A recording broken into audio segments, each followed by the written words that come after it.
Hi, I'm Marieke Kamperman and I have been giving paint workshops for a few years now. I wanted to give the answers to some frequently asked questions. You can stop the video as often as you like to see what I did exactly. These daffodils are based on an artwork from David Hockney, the famous British painter who made this on his iPad. I'm painting the flowers in my garden with acrylic paint on paper, but you can also use watercolor paint on paper or acrylic paint on a canvas. You can download the drawing on our website together with the explanation of this lesson. And we are starting with the grass by mixing yellow with sap green.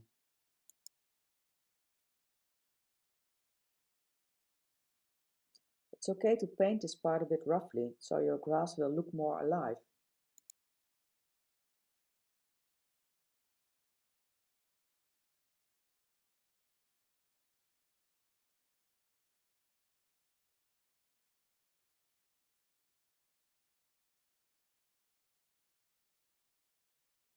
You can see that I'm trying to leave the stems white, but then I realized that those stems will be darker later, so it's way faster to paint the whole area light green now. And by the way, I'm fast forwarding this video often when there's not so much interesting to see. Here I'm trying to cover the whole area so you won't see white canvas shimmering through. Now I'm starting with the top of the hedge, where the sunlight strikes over it and makes it so beautifully light green. For these more detailed parts you can better grab a smaller brush that makes it more easy to do the finer lines.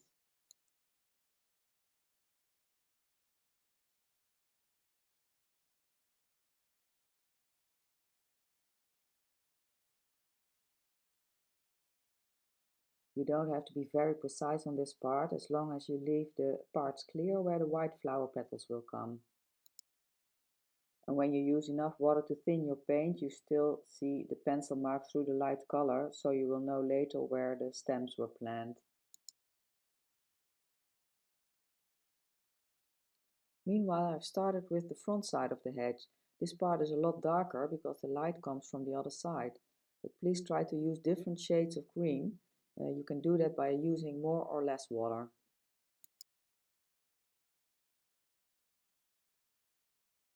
Because you don't want a dull green square, you can best turn your brush around and make some nice marks.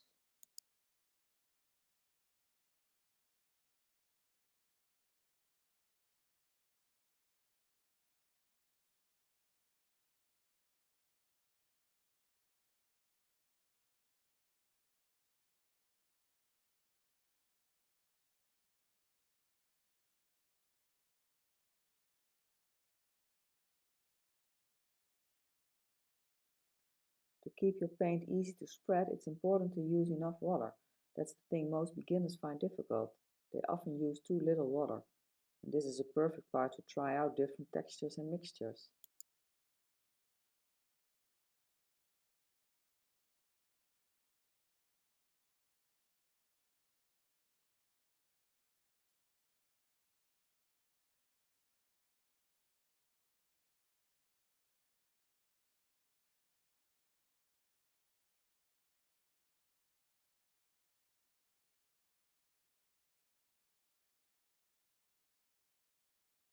I don't want the bottom to be a neat line, so that's why I make some dots here and there.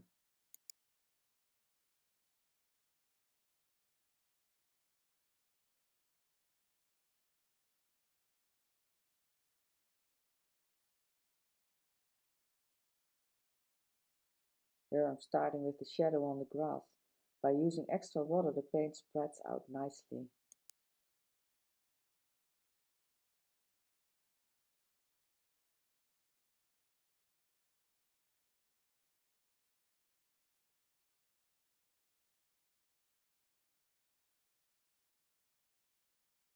For this shadow is the wider brush better, because you can make bigger strokes, and I even use a tissue and water to make the lines more vague.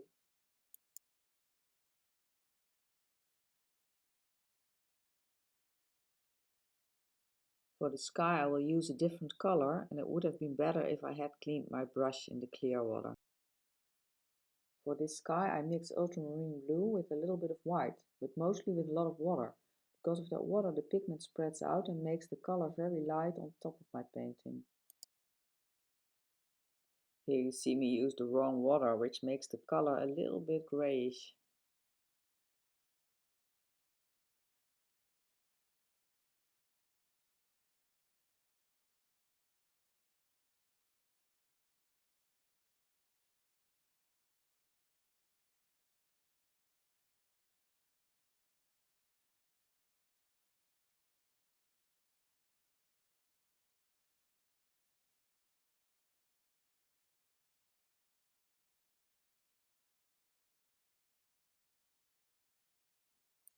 Because I use so much water, I actually use this paint in a watercolor way. You need very little pigment to see color, and what I want here is the sky to become very light at the top. That's why I take more and more water. If you want to do this painting on a canvas, it might be a better idea to mix lighter shades of blue with white, otherwise your paint won't stick on the canvas.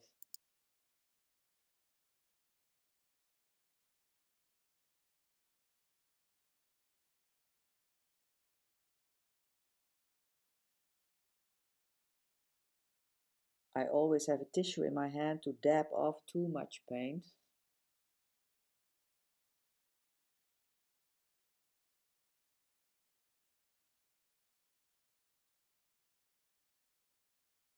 When you wetten the watercolor paper, the color will flow very easily, and when the paper dries, the pigment will go to the edges of the area you wet. That's why it's smart to paint the whole sky in one go.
Here I'm mixing a grayish blue with ultramarine blue and dark brown.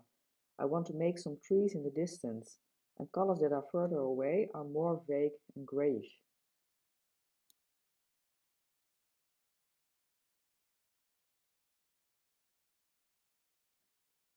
I make this suggestion of trees with a rather dry brush. I start with quite some color, but I make it more vague.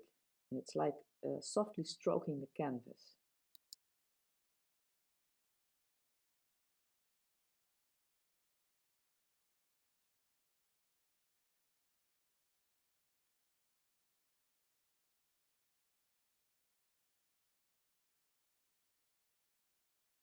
Some of you might find it difficult to reach this effect because it's not very exact, and it's not really necessary to paint those trees, but it gives more depth in your painting, and it's a nice contrast with the white daffodils.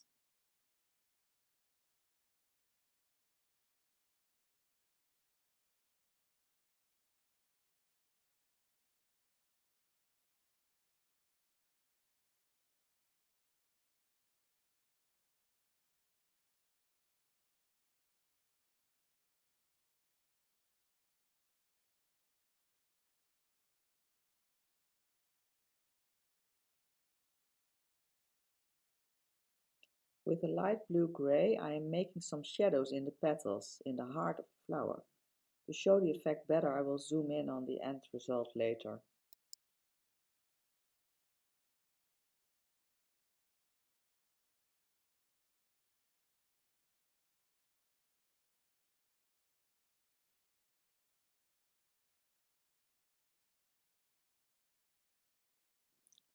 Can't stress enough that it's important to clean your brush very good when you switch to another color. Otherwise, all your colors will become a bit muddy.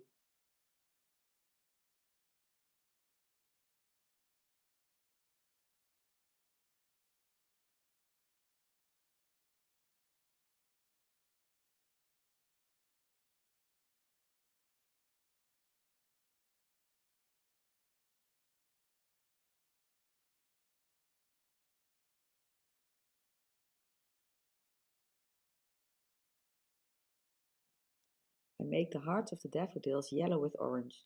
At the edge I use yellow, and more to the heart of the flower it turns to orange. That's a darker color because there's less light in the heart.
Now I mix blue, brown and white to a warm grey to give the petals a bit of shadow.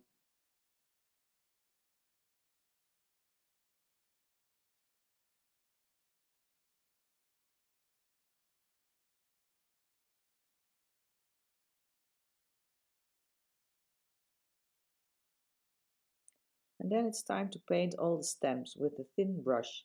What's important here is that you use enough water so the paint is easy to move around. You must also check that you don't have too much paint on your brush, because then it would be impossible to make a fine line. That's what I see go wrong mostly when I teach beginners workshops. They have too much paint on a small brush. You can best practice this a bit on a piece of paper until you see that you can make a nice thin line.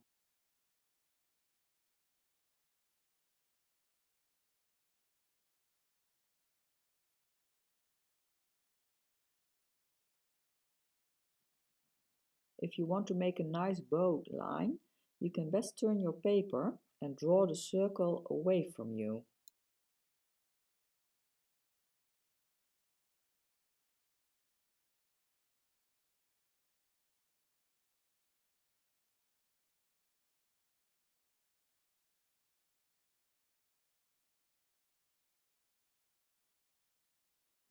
To have the least chance of smudging things with my hands, I painted the two flowers on the left and then the stems and the rest of the flowers.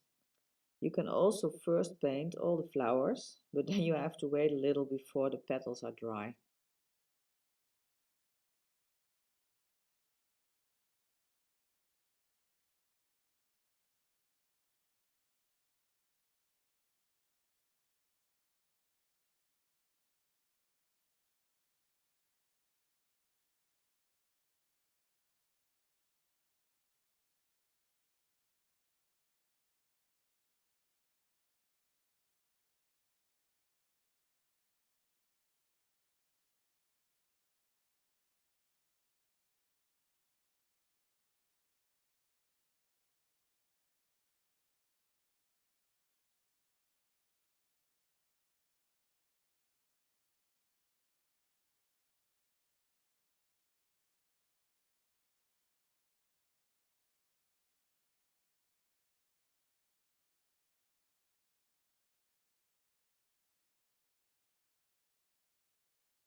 For these leaves, it looks nice if you don't paint them all equal in one color.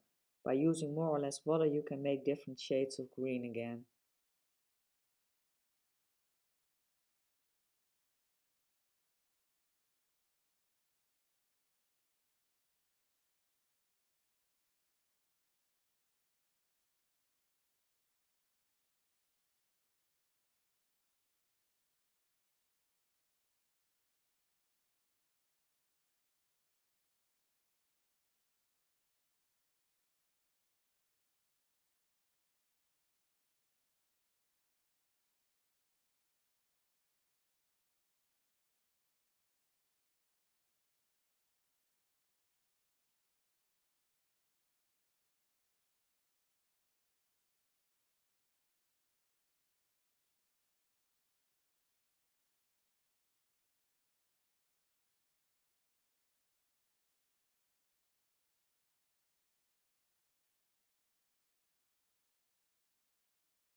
With some darker green, I make the shade of the hedge on the grass here.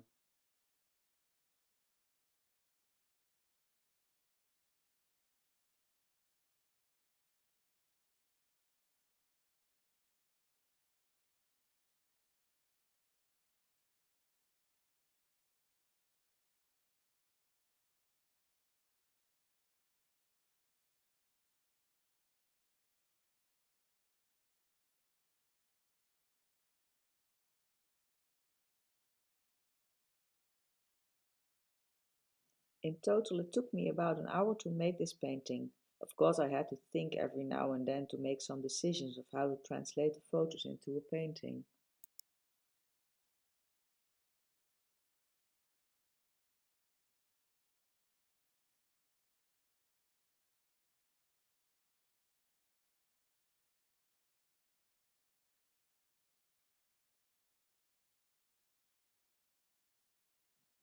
And the last thing we need to do is make the little hill where the daffodils grow from.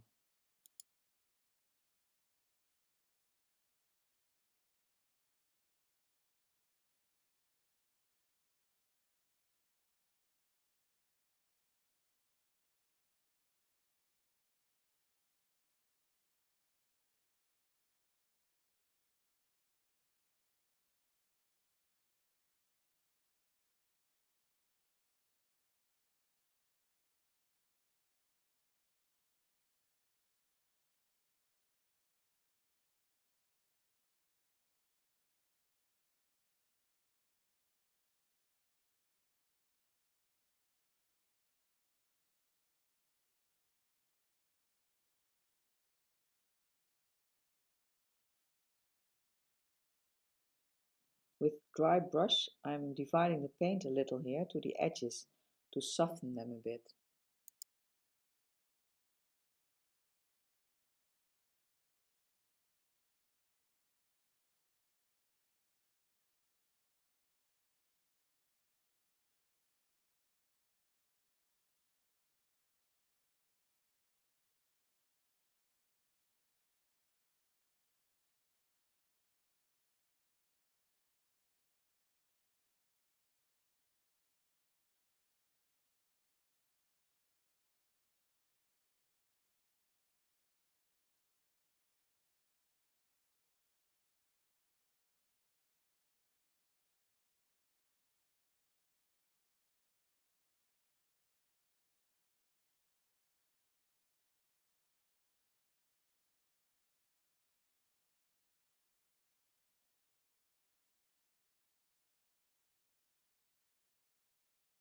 What I really like about painting is that I learn to look so much better at the things around me, like how these plants are built, with the crazy stems going in different directions. I didn't draw them all in the basic drawing because I like it when they are placed a bit randomly.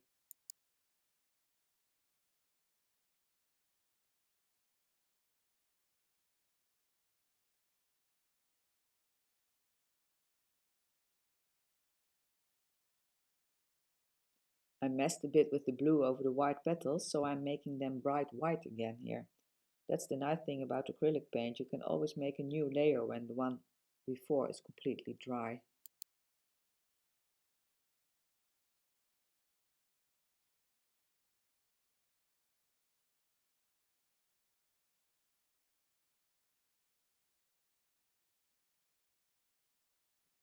And here you can see my end result. I filmed it in the bright sunlight so you can see all the details. Well, right now I'm very curious how you will make your daffodils, and I hope you want to share it with #DreamPaintPlay. And of course, I hope to see you again.